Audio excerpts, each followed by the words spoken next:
We're going to turn this cornucopia into something amazing. I was ready to get rid of this piece of decor until I got a good look at it and started thinking of how it could be utilized in a different way. And as I was looking at it, I thought if we just repositioned it, this would make a pretty awesome witch's hat. And that's what we're going to do today. I knew for this project I was going to need a lot of clay. So I am definitely going to be using the less expensive clay for the parts of this project that need a lot of it. So this part of the project, what I'm going to do is I am rolling out this clay and I'm going to be using it to cover the entire cornucopia and all of that wicker so that it has a little bit more of a texture that I would see on a witch's hat. I am going to roll several pieces of this clay and kind of position it around the entire cornucopia. I'm going to avoid those little balls that created the base of the cornucopia for now. When these two pieces come together, one thing you're going to want to make sure that you do is very gently rub where those edges are and kind of mold those pieces together.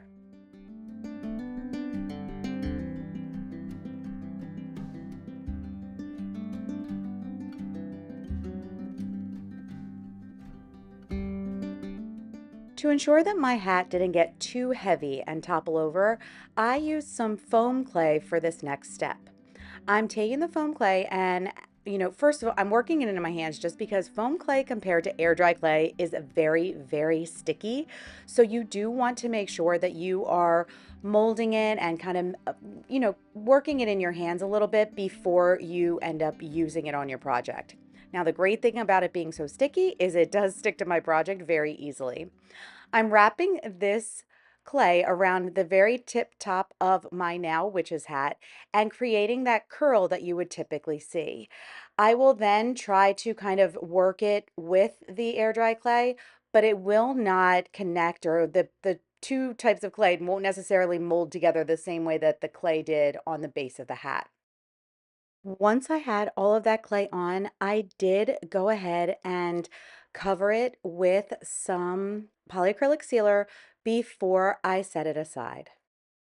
Before we move on, I want to let you know that tonight's video is part of a coffee house collaboration hosted by Dawn with Shabby Meets Bling, Monica at Up All Night DIY, Mary at The Painted Peach, and myself, Natalie with Sparks of Joy Studio. We have an incredible lineup of amazing creators, so make sure to check out that link below that is in the description box with a playlist for all of the people that have joined tonight's collab.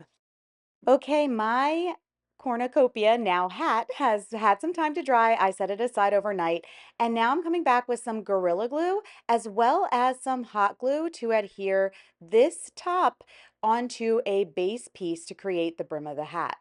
Now, this base piece is a piece of just wood round, and it is one that is set up to be a tray. So the inside of it, or the bottom part that you don't see, is kind of sunken in a little bit to create a rim. I decided to use it flipped over because I thought it would be a great way if you were styling something like this on a table. It'd be a great way to put other things around the top of the hat.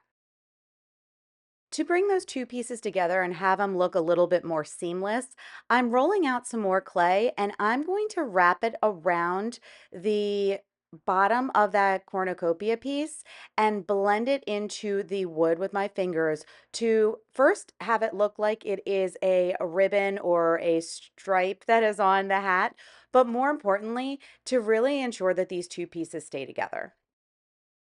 A project like this definitely involves a lot of waiting. I did leave it to the side again for several hours to allow everything to dry, and now I am using some coal black by Fusion and painting the entire witch's hat, bottom, top, sides, everything, with two coats of that color.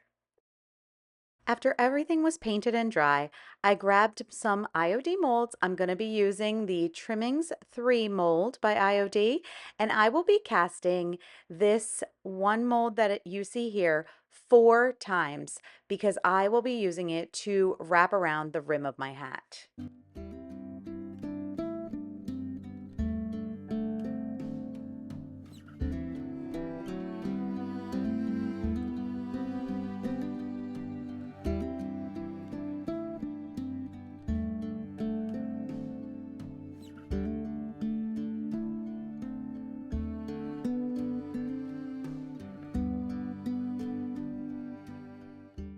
after I've glued it on, but before that clay is dry, I do paint it with that black paint as well.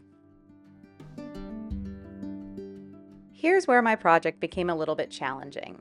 I really thought hard about what I was going to do with these three notches that were placed on this cornucopia and how I can blend them into this hat and make it still look like a witch's hat. I thought about doing eyeballs, but I didn't really want to do that. I think that's creepy. I thought about making it look like almost like bubbles from like a potion. And I mean, I had a lot of different ideas. I think my very first idea was using them as the base to like a spider. So right here, you see me trying it. I thought about, oh, okay, I can make this the legs. It just didn't work for me. So I kind of scrapped that idea and grabbed some other IOD molds. This is the Specimen mold by IOD, and I am going to be casting several of the smaller bugs to place on my hat. I originally thought that that larger bug could have been used to kind of go around one of those balls or those feet of the cornucopia, but it didn't look right when I tried to place it on. So what I decided to do instead was to take the little bugs and put them on the top of the hat in different places, almost like a bunch of bugs crawling up the hat. I sealed those with a polyacrylic sealer right away, let it dry, and then came back and painted them in Electrified by DIY. I really wanted that fluorescent color, but you will see in the future of this project, it does change slightly. I then go back and I take some of the other embellishments that I had on this hat and I am painting them with Blood Moon, which is a gorgeous purple by DIY. Here's a very quick clip of this step in the process when I had thought that I was going to be done after this. I had painted the, I guess, eyeball, bubbles, whatever you want to call them, in a blended orange and white, kind of to have them look like bursts. And I had decided to cover everything in white wax. But after finishing this step, I even had my daughter tell me that she felt like it should be darker. So I decided to change things up. I covered those bugs in gold and then the entire piece in black wax. And when I wiped back the excess, some of that electrified came through, which I loved. I also wanted to do something with those bubbles. I decided that was the part of the piece that just didn't look right. So this is the Rosette mold by IOD, and I am casting this one rosette to put on the top bubble of my witch's hat. I then grabbed the sunflower mold and I am casting the one that is off to the side. I guess it looks almost like it's angled to the side. I cast two of these so I could cover the two other bubbles that were at the base of my witch's hat. I then grabbed some of my fusion paints. I'm using the Oakum by Fusion for the middle of the sunflowers. And then I will use, I believe it's Little Star by Fusion for the base coat on the sunflower. I find that when I try to use the clay-based paint or the chalk paint, I will get more cracks than when I just use the all-in-one paint. If you are having issues with cracking in your air dry clay, I would suggest that you base coat everything while it's still wet with an all-in-one paint or a polyacrylic sealer. Here's a quick reminder of what we started with, a look at where it went, and then how we finished. In case you have forgotten, this is part of a collaboration that is all about coffee. I have not forgotten that. Take a trip with me down this spooky path.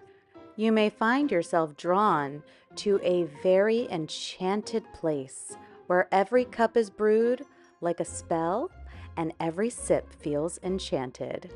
Stir a little magic into your spooky evening at the Hex and Latte.